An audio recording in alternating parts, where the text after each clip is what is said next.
मैं स्टूडेंट्स को भी कराता था, अच्छी तरह कराता था, बढ़िया से करता। मैंने खुद भी बहुत अच्छी था।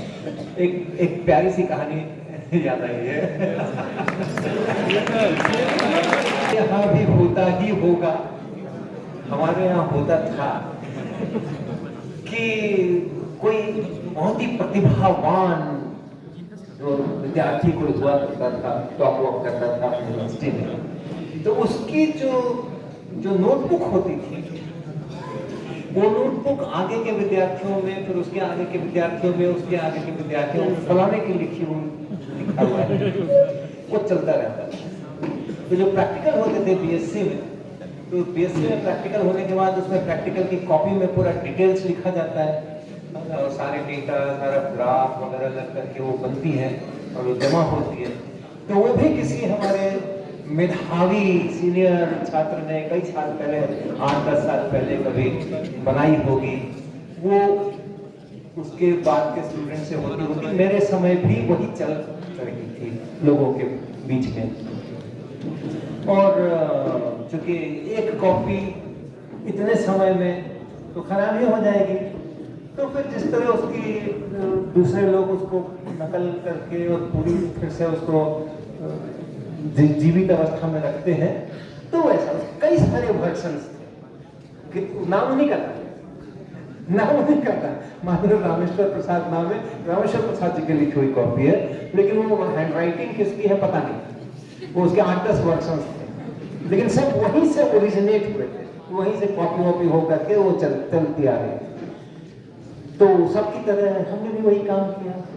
बीएससी के अंदर में एक प्रैक्टिकल मैंने सारे प्रैक्टिकल्स एक्सपेरिमेंट्स करने में तो मुझे शुरू से बहुत अच्छा लगता था, तो मैंने सारे किए। लेकिन जब लिख करके जमा करने की बारी आई, जिस पर नंबर मिलने वाले हैं, वो तो बेस्ट होगा, तभी तो अच्छे नंबर, सबसे ज्यादा नंबर मिलेंगे। तो वो रामेश्वर भाई के उसमें से मैंने अपनी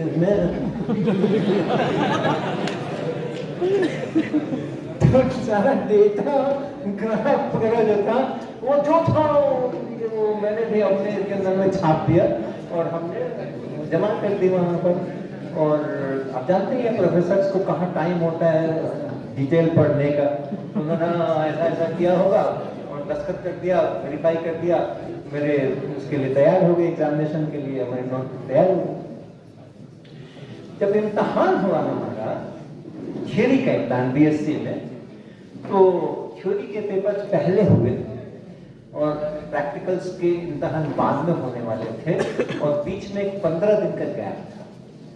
तो जब थ्योरी का काम खत्म हो गया, उसके पेपर जब हमने लिख दिए, इम्तहान खत्म हो गया, अब 15 दिन जो बच्चे हैं उसमें प्रैक्टिकल के इम्तहान के लिए फिर से चीज़ों को पढ़ लेना, याद कर लेना, उसमें वाइवा में क्या पूछेंगे, क्या क्या संभावना है, उसके हिसाब से सोच लेना। ये हमने करने का, सभी लोग करेंगे वैसा ही। जब अपनी प्रैक्टिकल की नोटबुक अब मैंने क्रिटिकली पढ़ना शुरू किया, क्योंकि उसके पहले तो थ्योरी का खुमार था, 4 पेपर का थ्योरी बनाना 100 नंबर का, तो उसमें थे, लेकिन अब वो तो उधर से खत्म हो गया, दिमाग खाली हो गया उधर से।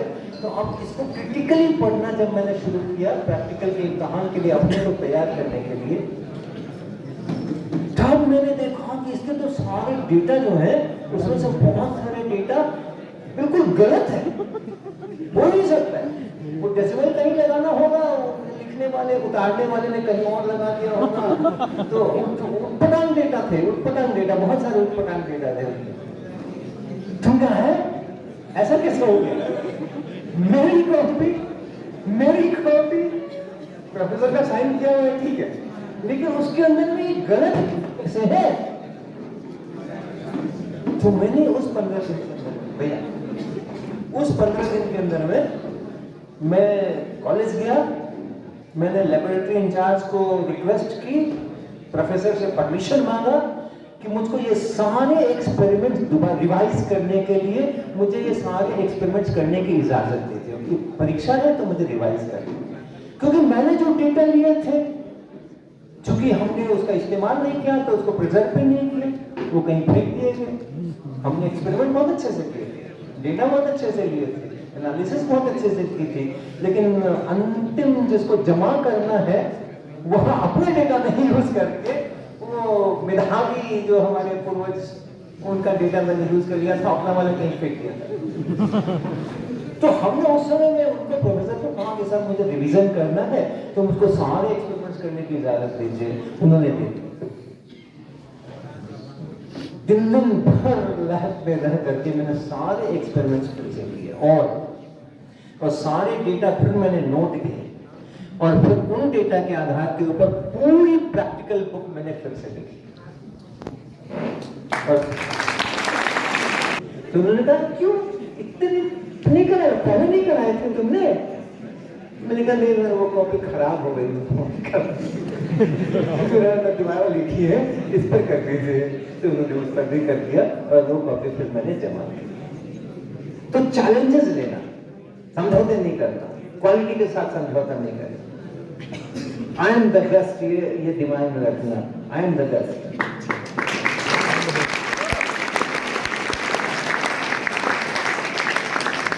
इम्तिहान में अच्छे नंबर लाना ये अपनी जिम्मेदारी भी है, अपना हक भी है, अपना हक भी है, अपनी जिम्मेदारी भी है। इम्तिहान में अच्छे नंबर लाने के लिए हर तरीके का प्रयास करना, इलीगल मीन्स छोड़ करके,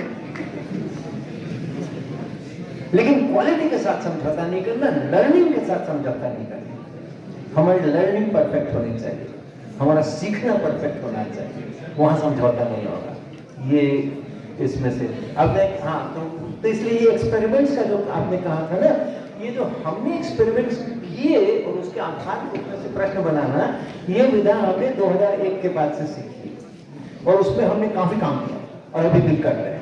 हम ढेर सारे एक्सपेरिमेंट्स करते हैं मेरी लैब्स के अंदर में। उन्होंने कितने एक्सपेरिमेंट्स नए बनाए हैं अपनी तरफ से मुझे पता नहीं है, बट मेरा जो गेस एस्टिमेट करने को कहोगे तो it may range somewhere from से 1500 to 2000।